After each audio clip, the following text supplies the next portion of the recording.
Hi, and welcome to the Individual Animal, a podcast about dogs, people, and discrimination. I'm Regina, and that's Nikki. Hi. And we have Stacy Coleman, Animal Farm Foundation's executive director, with us. And Stacy, you just came back from South Carolina. Why don't you tell us what brought you there? We decided to make a trip out to South Carolina because there was legislation introduced during the last state session that called for statewide breed specific mandatory spay neuter. And what that means is that they had introduced a bill that said everybody who has a dog that they being the enforcement agencies, considered to be a pit bull, would have to be spayed or neutered at the owner's expense or experience a $500 registration fee and up to a year in jail if it didn't comply.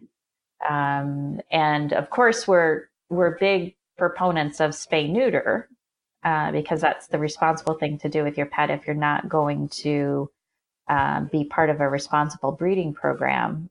There's not really any reason not to, but to compel people to spay and neuter their pets, or else go to jail or pay big fines. Um, it doesn't seem fair. It doesn't seem fair, especially to people who maybe can't afford the surgery or don't understand really, because there's a lot of mythology about spay neuter. We're much bigger fans of support services model than compulsion. So we went to South Carolina to spend a little time, and by we I mean Bernice Clifford, who's the director of training and behavior for Animal Farm Foundation. So we could go to these shelters in different communities and a variety of counties with a variety of challenges, rural counties and places that have cities and municipalities, and start meeting the people and the dogs in these particular areas so that we had a better understanding of what exactly is happening in South Carolina. And the reason we felt this was necessary was because so shockingly so, it is animal welfare organizations that are the proponents of this legislation. It was at their prompting that it was even introduced. Most specifically, the Charleston Animal Society was behind the legislation, and if when you really care about the animals and the people who own them, you find ways to help them that don't criminalize them. But that's not what this legislation was doing. So we went there so we could meet some people and get to know the dogs so that we actually knew what we were talking about when we had this discussion. So I want to go back to you said you went to a variety of different communities. You didn't just go to cities. You didn't just go to rural areas. You went to both. And every time we've posted about this topic on our Facebook page, there are always the people who say, well, it's not hard to find low cost or free spay neuter services. They're everywhere, so there's no excuse. And of course, that's someone talking from their own limited experience. And, I've seen people on our Facebook page, I've been doing this for 10 years and low cost spay neuter is everywhere. Well, good for you, but you're doing it only in your one little community or maybe in some surrounding communities. So that doesn't mean you know what it's like for the rest of the world. So can you talk about the differences that you saw in the different communities you went to? Oh, the differences were stark, really. The We designed our trip so that we would visit. We The first thing I printed out was an income map for which counties had highest and lowest income levels for household income average.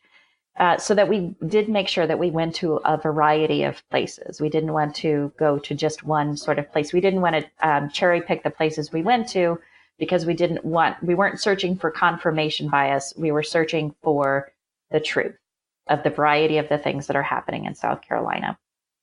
So I can tell you that the services that people claim are available everywhere, it's really just not the case.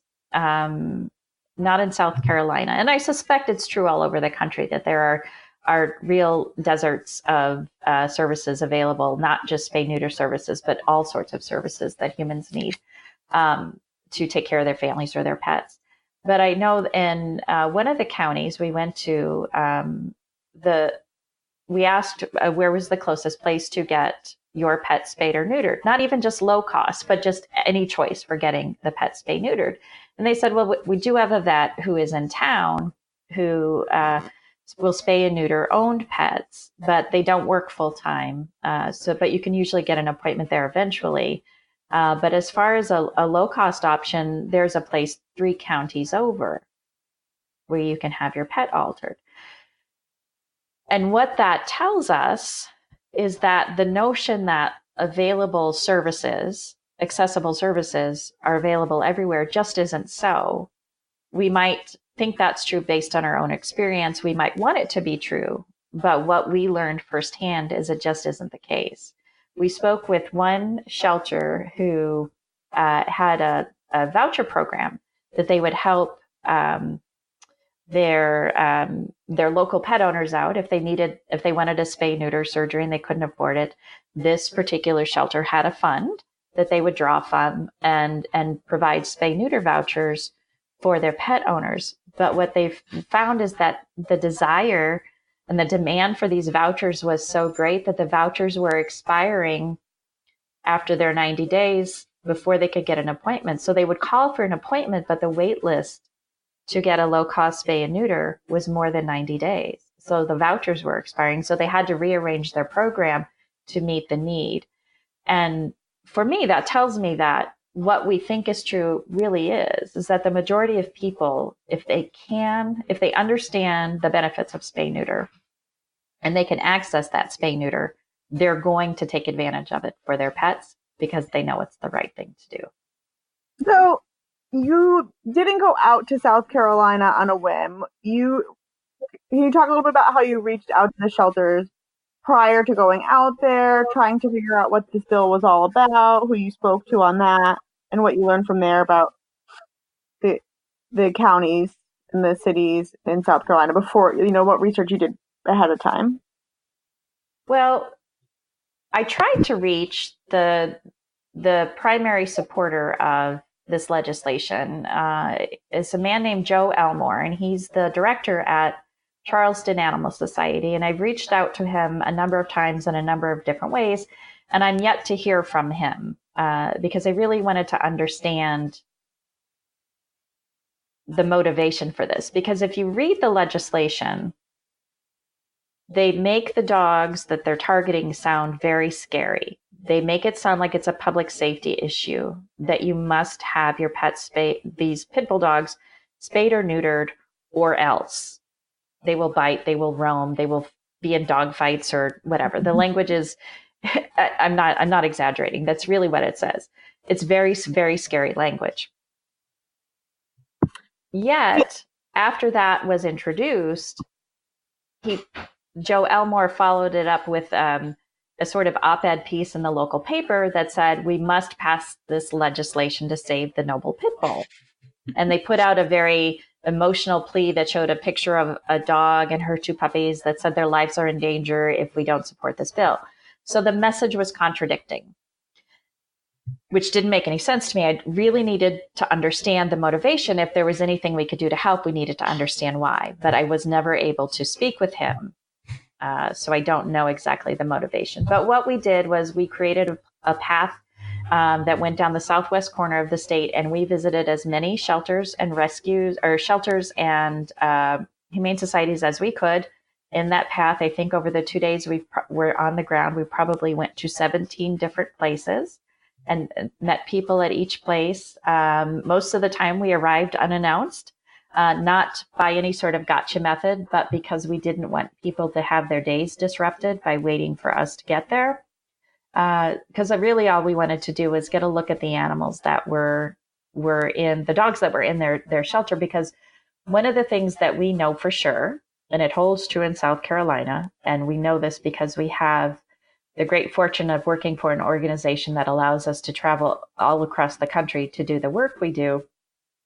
We know that how people label their dogs is different in every region and every shelter within that region. And we expected to see the same thing in South Carolina, and we were not. We were not the least bit disappointed. So the reason we went to all of these shelters is we wanted to see how they were labeling their dogs pit bull, because we all know that there are a lot of reasons why breed-specific legislation is never successful, and it is repealed more than it is enacted these days. One of the things is how arbitrary the label pit bull is. And that held up in South Carolina. So I think maybe we'll be able to put some photos on our Facebook page, but I got it, or on our blog. But I have to tell you, the labeling was so inconsistent from place to place that it's not just the pit bull dogs that have like a wide variety of labels. Like even the way they're labeling hounds and chihuahuas and shepherds, it's just all over the map, and it's different from place to place. And in one place, a dog might be labeled this, and a dog that looks very similar is labeled something in another place. So that's one of the reasons we wanted to go to shelters too, is just to get a look at their dogs so that we know what sort of labeling habits they have there, so we can help shelters to understand that it's impossible to label better, so don't even bother trying. But here's why not labeling at all might be beneficial. Well, you know what's interesting though is that correct me if I'm remembering this wrong, but didn't Joe Elmore, that's his name, right, ask for data from shelters, and some of the shelters told you they just guessed when they gave over that data of how many pit bull dogs they had? They just guessed. No, you are correct. So one of the ways that they gathered information to support the legislation, because they wanted to be able to say that pit bulls, and I keep doing air quotes here if this were a video call, that the pit bulls are the number one dog to be euthanized or surrendered to shelters and killed in shelters. So he called shelters to say, give me your euthanasia numbers. How many pit bulls do you euthanize? Well, all of the shelters we spoke to, every single last one of them admitted it's only a guess when they put a label on a dog. They know that. The shelters know this. And so don't think for a minute that we are pointing fingers at shelters and saying, oh my gosh, why are you doing this? No, not at all. Not at all. We understand there's pressures around it. We hope we can help you break that breed label habit, but we get why you're still doing it, even though we can help you stop. Okay. So don't think that we're like pointing any fingers at shelters. There's no way.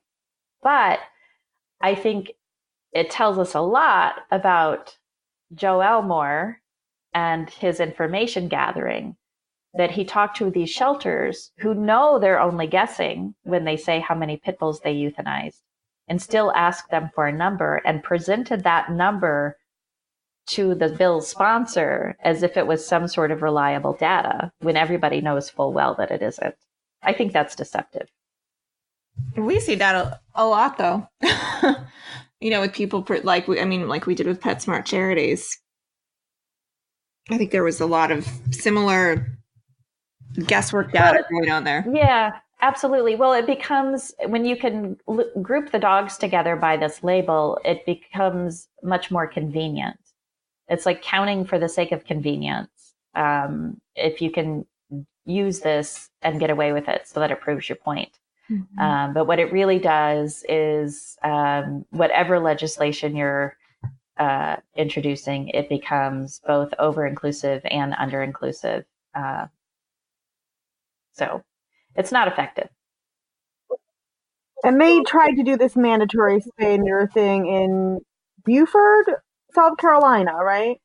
Actually, they used Beaufort, and let's see, forgive me, people who live there, I'm going to get this wrong. I have learned, and I can't remember which direction it is, that there are two pronunciations for that name, and how you use it depends on whether you are in the county or in the municipalities. And so I forgive you all, because I understand that the name is pronounced differently in the two different areas, but I'm not going to get it right, and I'm very sorry. I'm just bad with those names. Please forgive me for that. But yes, so Beaufort County, I think Beaufort County.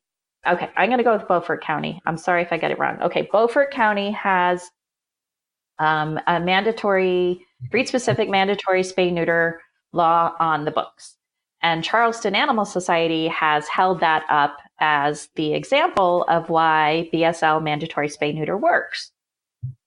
But I have learned that through all of my investigation, and this information is all available online, I'm not speaking out of turn with any of this, that the county of Beaufort is being sued, challenging the constitutionality or the legitimacy. I shouldn't say that. Constitutionality is not the right word. The legitimacy of the court process that is used to seize dogs under their legislation. But I'm guessing that was not presented to the state legislators either. The state legislators either when this statewide mandatory spay-neuter was introduced. And that seems pretty relevant. Again, I think I don't know if that was, omission of facts on purpose or by accident, but it's pretty important that you're holding up the Beaufort County law as some sort of shining example of success when it's actually currently being challenged in court.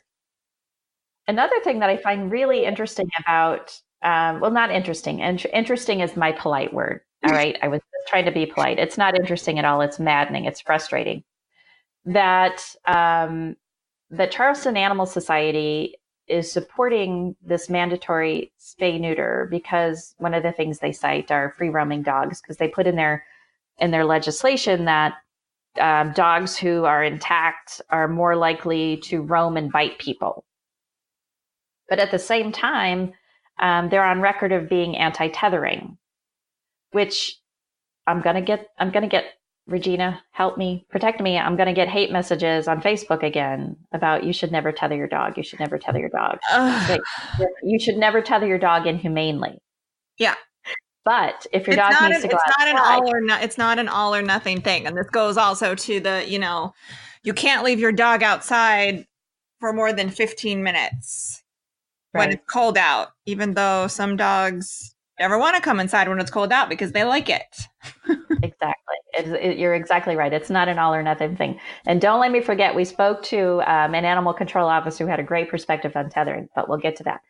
But so the supporters of this bill, this mandatory spay-neuter, who are trying to scare people about dogs having testicles and ovaries, which, okay, if y'all think that having testicles or ovaries causes dogs to bite, we need to step back. And that's a whole nother podcast. So let us know if we have to have it. Oh, no, we need to have that podcast because that is something that people think. And not just for, mixed breed dogs, but it is a pervasive thought there. Out there in the well, we need to get over it because testicles and ovaries don't make dogs bite. And we'll cover that later. But let's suffice it to say, just try to take me at my word here, just to hear the point that testicles and ovaries don't make dogs bite. But if they're afraid of free roaming dogs, plus they're anti-tethering, we're really starting to limit options here. So we need to think about, instead of being all or nothing in this legislation, that's a great way to describe it, Regina. Let's be creative in helping people safely and humanely contain their pets and access the services that they want to have for their pets. So speaking of tethering, we spoke to an animal control officer who was so good to us. He was very busy. And I'm gonna brag about him. It's Officer Stroud, and he is in North Augusta. And advocates, I hear you. When we started heading towards North Augusta, well, as soon as everybody knew we were in there, we were getting emails and messages from people saying, you can't trust this person, don't look at that person, don't go here, you better go here, because there's all kinds of politics. Yeah, but you know what I want to quickly interject to say about that is that I got a lot of messages on Facebook from people who said, come here, we want your help. Oh, good. Right. Good. Okay. So keep track of those. I think we went to one or two of those places. Yeah, we ended up making there, but yeah. So, okay. That was very good. I just did an all or nothing thing and it wasn't fair. Thank you for pointing that out, Regina. So we met this Officer Stroud, he is the only animal control officer in the town of North Augusta.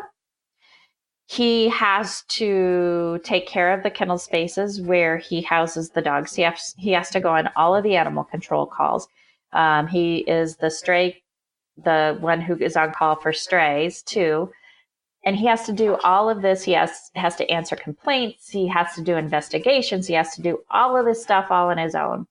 And one of the things he said to me is, he said, I spend so much time trying to respond to tethering calls because people complain that somebody, their neighbor, their whoever, has left the dog out on a tether. But the tethering law is so difficult to enforce because it's based on a time limit instead of humane care that it's hard to prosecute a case because he would have to stay in that same place or have another official stay in that same place and observe the dog for 7 hours straight to make sure that indeed during that time frame, the owner never came out and took the dog off the tether and then just put it back, because then they would be within the ordinance. It's a violation to leave them out for X number of hours. And he makes such a great point.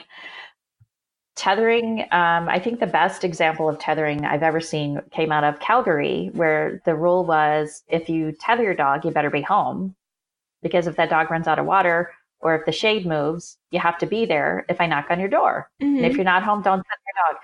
That makes a whole lot of sense. It'd be a lot easier. That's a sidebar.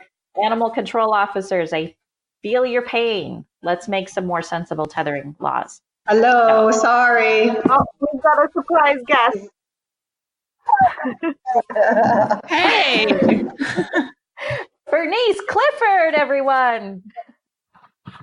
So Bernice is joining us a little bit late, guys, but she was with Stacy in South Carolina, like we said in the beginning of the episode. So hopefully she can share some of her input as well as what she experienced while she was down there with Stacy. So Bernice, this is a good time for you to join us. I'm glad you're here because you can help me with this perspective, because it's a tough thing to kind of get people to understand.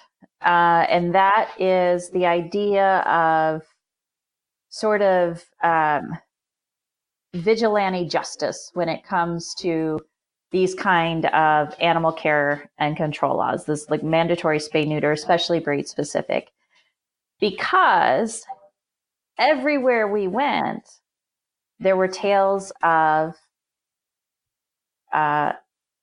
enforcement agencies being under-resourced. Absolutely. And you can't enforce this legislation and you can't respond to calls if you don't have the manpower. And Officer Strauss is a great example of that, right? But help me out here so I don't do all that talking. Like some of the things we heard about lack of enforcement options. Sure. And Officer Strauss obviously was the least resourced because he was one man running the shelter, doing the animal control. He's also a police officer and he's also a fireman. And he had to do all of these calls, maintain the animals, and still only somehow work 40 hours a week. So that was sort of an eye-opener for me. And then we were at the first facility we went to, I would say is a second to Officer Strauss, where their one animal control officer who we didn't get to meet was also the person who had to, I forget what his title was, but he was also had to go around and pick up the trash on the side of the roads and do all that kind of stuff. So his animal control duties sort of came second. They also had a full shelter because they had taken in a group of cruelty case dogs.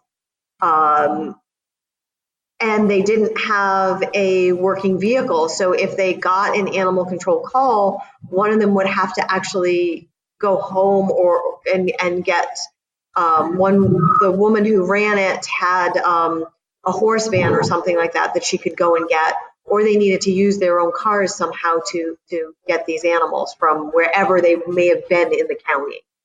See, and this goes back to what we talked about before you got on the call, Bernice, is that so many of the negative comments we got were from people who only have experience, just like most of us, right? Only have experience with their own little world. And I'm not saying that is a bad thing. You know, that's most people, their experience is their experience. And so they can't imagine that there are places so under-resourced. Right. And that's a really important note for people to take away from this podcast. Not everybody has your experience, and a lot of people are really under-resourced. Right. Absolutely. Absolutely. And it speaks to, I think, also what can really only be a disregard for these small shelters and the animal enforcement officers to introduce such a sweeping statewide piece of legislation that will turn neighbors against neighbors.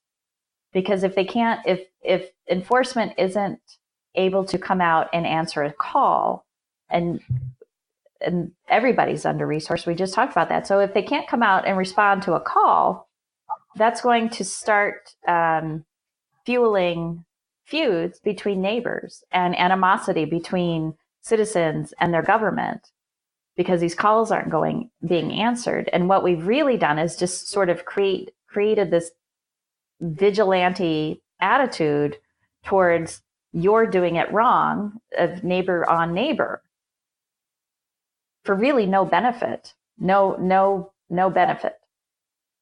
Right. Right. And if we can't figure out in a shelter which dogs are which, I wonder how people in a neighborhood decide if their neighbor has one of those dogs or not. That's a really excellent point, Bernice. How many calls? Yeah. So how many calls does that make where an officer has to go out and try to figure out if it is one of those dogs? I'm going to share something that happened in my community. And I don't know if we want to leave this in or not, but there was a loose dog in my neighborhood that supposedly scratched someone. I don't know if it was, just an accident. I don't know.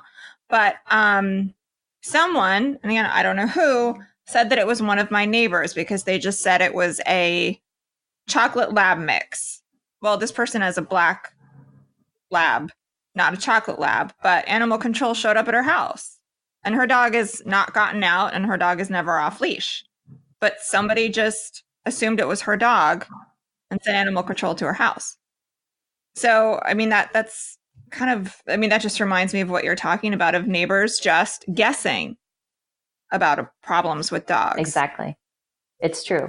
It's the same reason that, and this is sort of off topic, but it's the same reason that vet report data is so unreliable.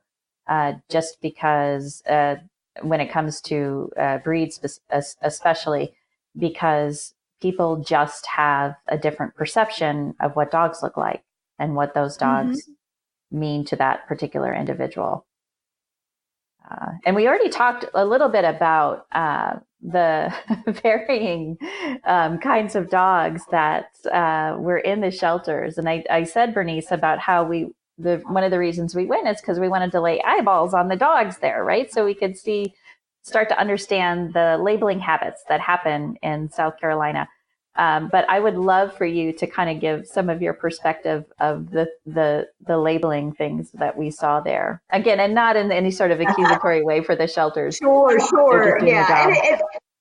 And it happens everywhere. So it's not just them. My favorite was the Plott hound in one shelter versus the same, looked like the exact same dog in another shelter was a pit bull. And so to me, that was sort of like, wow, what? And even in the different shelters, what were pit bulls versus lab mixes were sort of intermingled. You know what I mean? And it was like, we got to the point when I was walking through one shelter and I was like, wow, you're a lab mix. Lucky you. We saw an adopter adopting a black and white dog that in that particular shelter was a pointer mix. And I wondered, are you looking at that dog because he's a pointer mix when the one next to him looks almost the same, but he's a pit bull mix?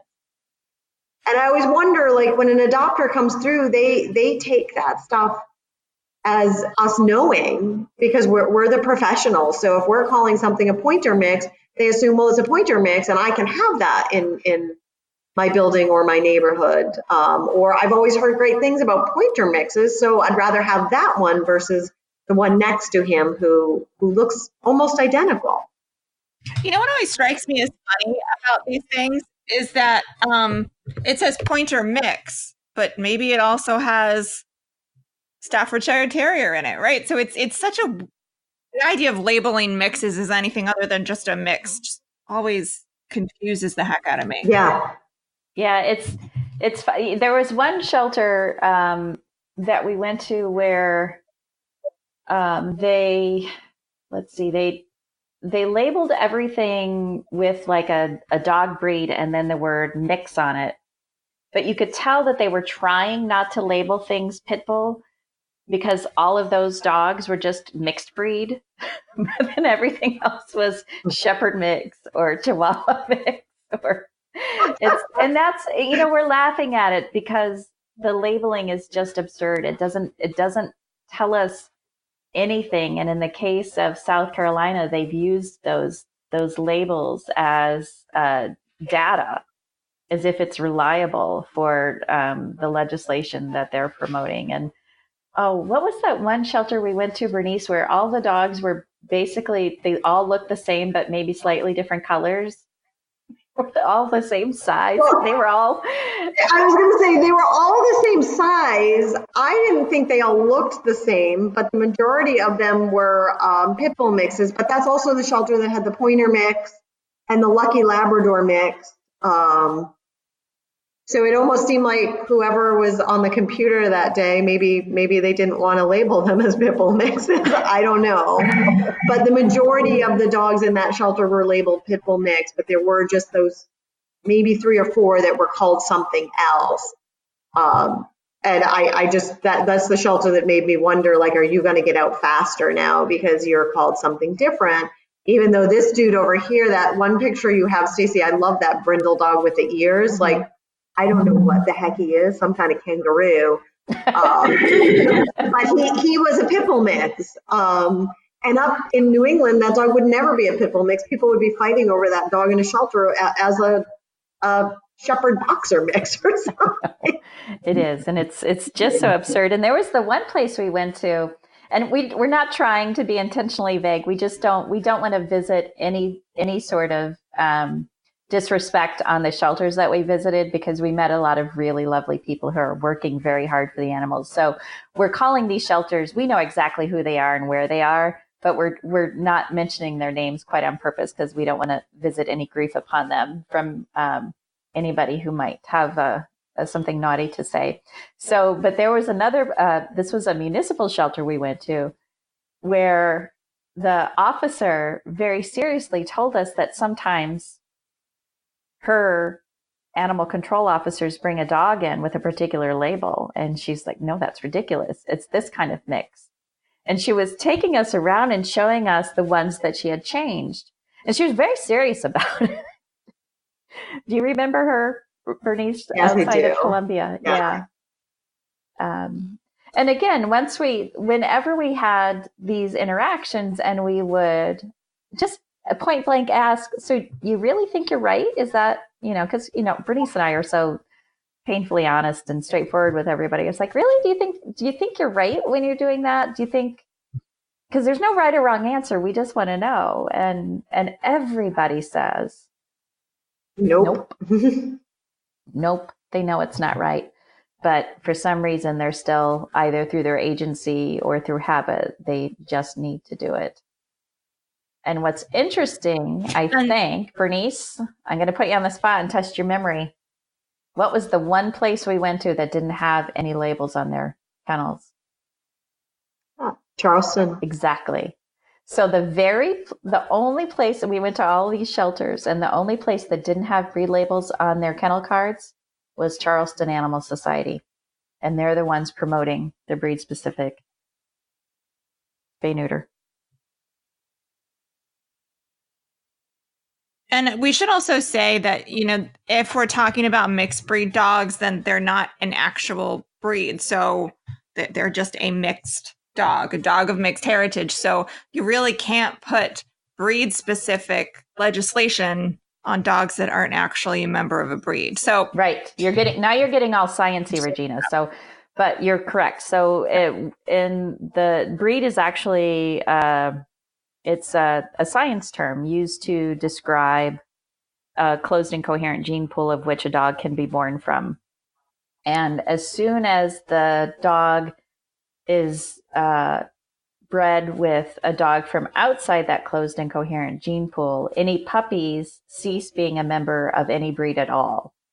Even if both parents are purebred dogs, the puppies are not a member of any breed at all. And again, that's habit that we tend to do is call things a shepherd mix or whatever mix. But such things are not legitimate in breed descriptions. It's just habit. So let's talk about one of the comments that I saw on our Facebook and just in general that we see in animal welfare from people who still do breed label or who just arbitrarily group, short-haired mixed breed dogs and just call them pit bulls is that, well, we have all these dogs. What do we do with them? So I think this is a good time to talk about transport and some of the issues there. Yeah, and so what we found with the transport information, which wasn't a surprise because Nikki and I had also heard the same thing in Georgia multiple times, is that the shelters that they transport to in the New England area say that they have pit bull problems, so they won't take dogs on the transports that are pit bull type dogs. And how they determine that is based on a photo. So I send a photo, and even if in my shelter the dog is a Plott hound, if the person up the other end, and St. Hubert's was the biggest one, if the person up the other end felt that the dog might look too much like a pit bull, no matter how nice the dog can't get on the transport. And that's something I think that we need to work through, because what we have discovered in working with the Dutchess County SPCA is that nice dogs coming up on transport, it doesn't really matter what they look like. If they are good with humans and they are good with other dogs, they get adopted. So I think that we've got bad habits on all ends, and we have assumptions on all ends that aren't really real anymore, at least in my experience. I agree. I think you said that very well.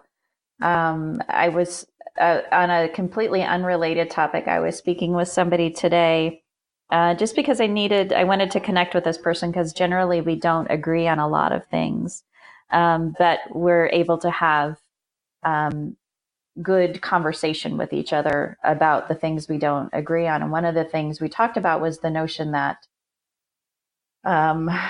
that the dogs that are left in shelters are the dogs nobody wants, or I forget exactly whatever kind of phrasing people use. We've heard it a couple of times. It was one of the things that was coming out of PetSmart Charities that we called shenanigans on.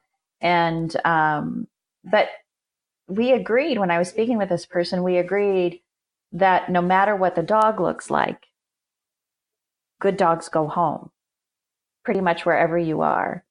And so it's maddening that that there's this notion among the transports that what the dog looks like is still important. It's just a real barrier. Right. So Bernice, we spent a lot of time together in the car over this trip in South Carolina. We talked about a lot of things. We did our Facebook Live broadcasts, which I think are probably still available online, right? If anybody's curious about our recap. Yeah. And we've been riding in the car all day, so we look exhausted because we were exhausted. But one of the things that you and I didn't talk about when we were in the car, and I've been meaning to ask you about, so no time like the present, is one of the things that jarred me. And, I'm old and jaded, so not a lot jars me anymore. But one of the things that really moved me on this trip was seeing such a drastic and stark difference between the haves and the have-nots at the shelters. Did you notice that too? Like there were times when we'd be in a shelter that was amazing, and then 15 minutes down the road, it's like they struggled to get the basics. What did you think about that? Yeah, it was really, if you didn't notice that, there'd be something wrong with you. And yeah, like I said a few minutes ago, there was the one shelter that didn't even have a vehicle. And then we were at a shelter where she was saying that already she had run out of spay neuter money for the year. So she was doing fundraisers to continue to get animals spayed and neutered in her facility. And then we go up the road to a place that has spay neuter, beautiful spay neuter right in their building, a set for public animals and a set for shelter animals with vet staff and everything. And you're literally, I think we were 20 minutes away. And then we went to a little shelter that had hardly nothing except for very busy people. And then we had driven, I believe it was Beaufort County, and they were already closed, so we couldn't go in. But this place was a palace from the outside, just like, I don't know what it was like on the inside, but like, wow, oh my God, on the outside. And these shelters were, I want to say, in the same town or the very next town over.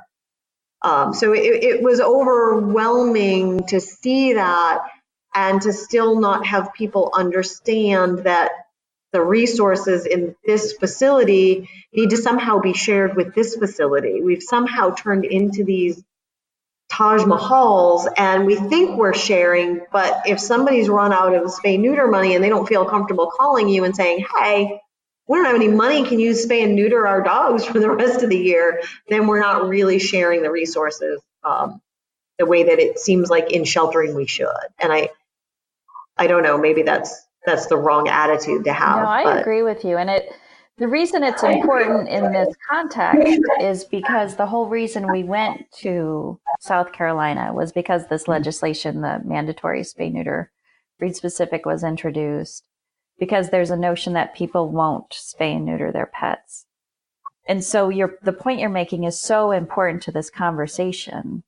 It's not that people won't do it. It's that the resources are not available. And instead of passing this legislation, instead of promoting this legislation as an animal shelter, as an animal care agency, look around and help get the resources shared.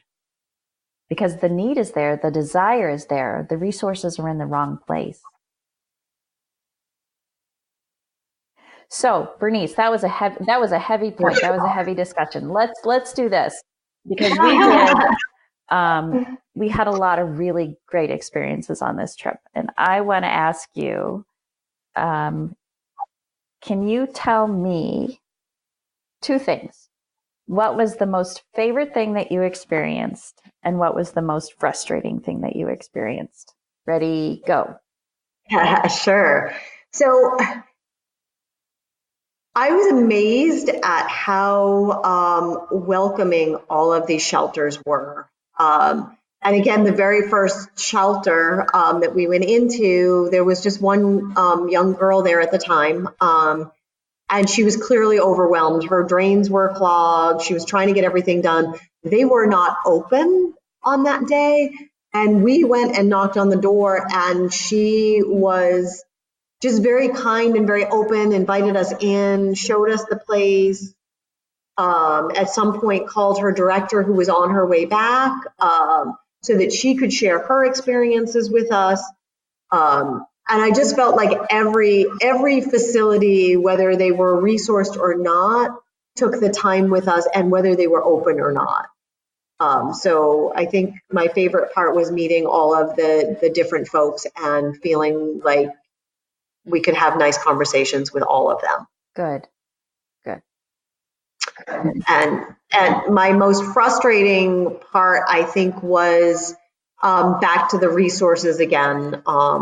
When we are when I can't afford spay neuter money and I'm in the same county but a few towns away, there just has to be better ways. There has to be better ways to be able to solve those things. And seeing Officer Strauss's set up as one man, and the expectations put on one human being to accomplish all of that stuff was overwhelming to me. It is overwhelming. And I wonder, one of the questions that has occurred to me, and I don't exactly know how to find this information, but we went to one shelter that has 100 employees. And then we went to places like this one in North Augusta that has just one employee. And I don't know how to measure households served. So what is the disparity between households served between these two agencies? Is it really so different that there's justification to have 100 employees at one shelter and only one at the other? I don't know. That's a information I don't have, but it's occurred to me while we're talking, is that, are we asking these county shelters to serve the same number of people with virtually nothing, while other better resourced shelters are serving the same number of households? I don't know. I don't either, but it's a question worth asking. So do you want to know what my favorite thing was? You stole my favorite thing. My favorite thing was the first shelter and how welcoming the people were there. And maybe some of it, we really did meet a lot of really lovely folks on this trip, and very welcoming people. And again, we didn't have preset appointments in most places because we didn't want to disrupt their days, because we didn't want to take up too much of their time and have them wait for us. But they were all very welcoming. But I think that first one was my favorite one. I think we posted a picture of the people we met at that shelter. I remember because the person who takes care of their cats is named Froggy. So that was my favorite thing too. And for me, the most frustrating thing is the labeling and the arbitrary labeling. And again, in this context, it's so important, because those numbers were then used, even though they're not reliable, the number of pit bull dogs that they were trying to count.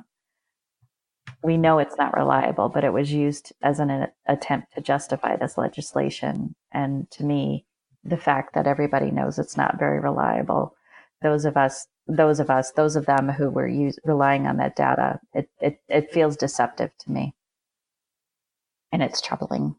So if you joined us at all for our live broadcasts, you'll know that one of the things we talked about was a conversation that was occurring simultaneously at one of the big animal welfare conferences that was sort of the polar opposite of what we were experiencing on our trip in South Carolina, as they were talking about perhaps the need to breed shelter dogs with other shelter dogs to make more shelter dogs, because we were running out of shelter dog inventory, which sounds absurd, but it was actually a legitimate conversation, an actual conversation that was happening at this national conference. So I think what we've learned from our trip to South Carolina, what we've experienced, and trying to understand where PetSmart Charities was coming from with the presentation they were doing, with a conversation that happened at this animal care conference, we have a lot to unpack here. And I think when we put all the pieces together, it's related. A lot of it is related.